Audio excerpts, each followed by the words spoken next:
In this video, we're going to be looking at the worst Necron models, not only to build, but in terms of their durability as well, because some of them do break quite easily.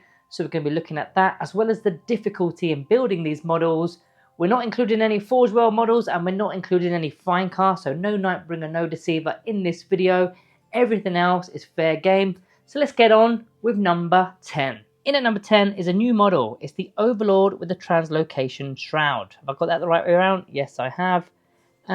Pretty much there's a weirdness with this model because the legs and the feet are not actually connected to the torso whatsoever, so he's literally floating.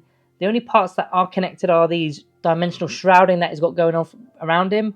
There's a couple of connections, they're very thinly connected, and it does feel quite flimsy. It literally moves. I don't know if you can see that on the camera or not. It does move quite a lot. I am worried about snapping this one. I haven't yet, so that's why he's not further up the pecking order, but currently my number 10. In at number 9 is the Lychguard with the sword and shields. Now, the shields aren't the problem, it's the hyperface swords. The amount of times I've had to re-glue these things on because they snap so easily. I mean, this one here, this is my old scheme and that's my new scheme. And it came off and I totally forgot about it, that it was off in the old scheme. So I've had to glue it on with the old bronze scheme. They just come off so often and they're an actual pain in the bum to get back together because there's no nice connection. And even when you are gluing them for the first time, you've got to really hold them for a couple of minutes just to let them set. Any slight movement and they don't stick. So that's my number 9, the Lychguard with the swords and shields. On to number 8 is the Lokhust Heavy Destroyers. Now, my Lokhust Heavy Destroyers, you probably noticed that they are stuck to the bases, not the flight stands, because most of them just snapped off anyway. So I just started to resort to just gluing them on the bases. The slightest bit of pressure when you're picking them up and they just snap off. And you're, like I said, you're going to end up sticking them on the bases anyway. So I resorted to doing that. And yeah, they're just too heavy for what they're doing. There's no strength to them. So yeah, number 8, Lokhust Heavy Destroyers. As for number 7, it's the Tomb Blades. Now, I personally haven't had that much issue with the Tomb Blades. But the general consensus is that Tomb Blades are quite difficult to glue. It's mainly when you're putting the, I don't know what he is he a warrior? Whatever he is, the Tomb Blade driver. When you're sitting him into position, you've got to bend a few things to get him in. It isn't a straight fit. And if you get all the angles perfect, maybe he does just slide in. But once he's in, you've got to align all the spinal parts of the Tomb Blade to his spine. And then the head part as well.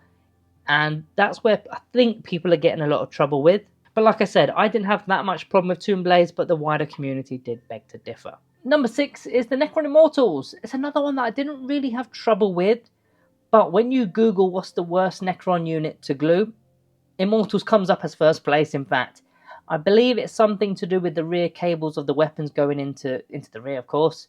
People are finding that quite difficult to align.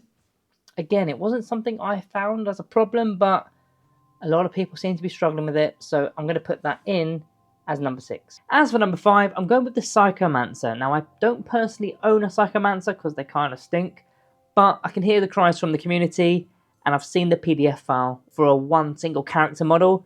There's 4 pages of 12 quite difficult steps to do. When you compare that to like a Technomancer, the Technomancer, I can do that in my sleep. You don't need a manual to build a Technomancer, but the Psychomancer, on the other hand, lots of little fiddly items.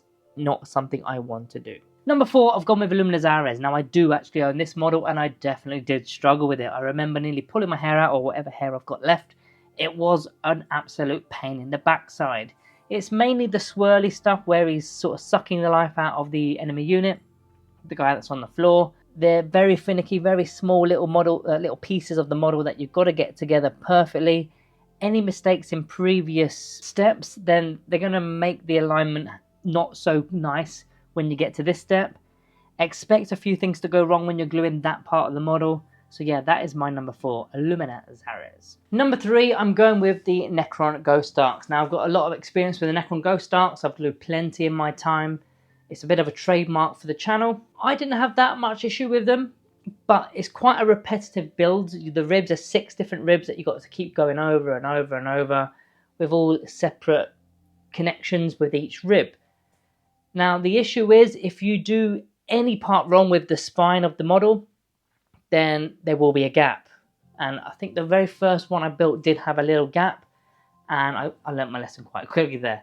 You've got to make sure every single rib is done and pushed in nice and firm. Don't go pushing them later on in later steps. You don't want to make 3 or 4 ribs and then start cramping them together, because all you're going to do is mess up the alignment, but also the little things that hold the Gauss flare arrays, they're gonna snap. They might even bend, but at the very worst they will also snap. That's not what you want at all. So do each rib carefully, firmly, push it in, make sure everything is aligned before moving on to the next rib. You do that 6 times and the spine should be perfect and you've not got any squashed Gauss flare array holders. Number 2, it's the Necron's Obelisk. Now this would probably be my personal number 1, but I did put this out to the community and they voted for one that was even worse. But for me, it's number 1. And the reason being is the difficulty. You've got 8 pieces, so you've not got 4 faces, you've got 8 pieces. For every corner has 2 pieces that connect. And also, by the time you've made the corners, you've got this like zigzag effect going off, and you've got to align them absolutely perfectly. If you don't, you'll suffer for it later down the road. Believe me, I have done it. So once you have managed to get them all aligned correctly, the bit that's the problem is this part, the underneath. Now, when you've got 2 of the faces done, you're going to be sticking this part on with 2 of the beams. And then when you've got the other 2 faces done, you're going to have to kind of do the 2 beams and the faces all at once, but you can't really go inside anymore because you've covered everything. So that becomes a bit of a problem. So that you can't be putting pressure on those beams to make them stick.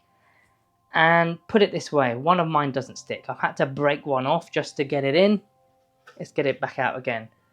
Don't know which one if you can see which one is broken. It's probably that one, in fact. Let's have a check. That one's good, that one's good. It's probably that one. I've had to snap that beam off just to get it to go back in. Absolute nightmare. And when you're spending £100+ for this kind of model, the instructions weren't very clear either. Yeah, I was quite disappointed with this model from GW. And for number 1, we've gone with the Flayed Ones. Now, these are the newer Flayed Ones, and not the old school Flayed Ones, but they're an absolute nightmare. That's what the community have said. I was pre-warned before gluing them, and thankfully I listened, because if you do it the way you normally would do it, by gluing and just sort of going on to the next step while it's still drying, you're going to have trouble. Let everything glue 1 step at a time. Don't rush, because you'll find yourself getting in a problem, getting in a mess. There's a lot of small parts, there's a lot of spiky parts that will catch onto your thumb or even your sleeves of your jumper and whatnot. Just take your time with it. That's all I can recommend. If you don't, you're going to regret it. So guys, that is my top 10 worst Necron models to build, and in terms of durability, not including Finecast and Forge World, of course. What are your worst models to build? Let me know down in the comments down below. Guys, thank you all for watching. Don't forget to subscribe. I'll see you next time.